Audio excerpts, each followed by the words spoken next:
అందరికీ నమస్కారం.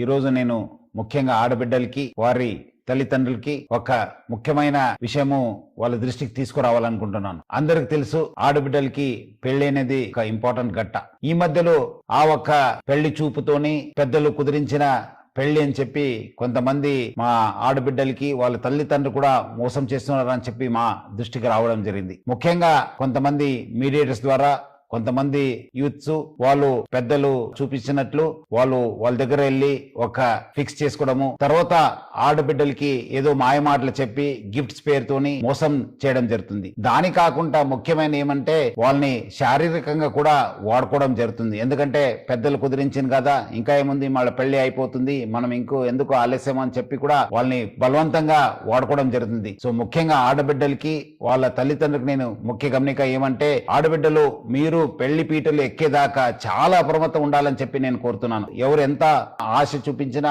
మీరు మాత్రము ఎట్టి పరిస్థితి లొంగకండి. మీరు మీ జాగ్రత్తలో ఉండాలి. క్యాన్సిల్ అయితే క్యాన్సిల్ కావచ్చు కానీ బట్ దాన్ని మళ్ళీ తర్వాత మీకు బ్లాక్మెయిల్ చేసి మీకు మిస్యూజ్ చేసే అవకాశం ఉంటుంది. మళ్ళీ అదే విధంగా వాళ్ళు మళ్ళీ వేరే వాళ్ళని కూడా మోసం చేసే అవకాశం ఉంటుంది. సో ఎవరు కూడా మీకు పెళ్లి చూపులు అయింది, మీరు ఫిక్స్ అయిపోయింది, ఎంగేజ్మెంట్ అయిందని చెప్పి ఆ ఒక్క ఆశలు తీసుకుని మీకు మోసం చేసే అవకాశం ఉంటుంది. అందుకు మీరందరూ కూడా బాగా అలర్ట్ ఉండాలి. తల్లిదండ్రులు బాగా అప్రమత్తం ఉండాలి. అట్లానే హైదరాబాద్ సిటీ పోలీసులో చాలా పక్కద్బందిగా మా సి టీమ్స్ పని చేయడం జరుగుతుంది. మీరు ఇమీడియట్లీ మా దృష్టికి తీసుకురావాలి, లేదంటే మా ఒక వాట్సాప్ నంబర్ కూడా ఫోన్ చేయాలి, లేదంటే డయల్ 100కి ఫోన్ చేయడం చెప్పి నేను మరీ కోరుతున్నాను.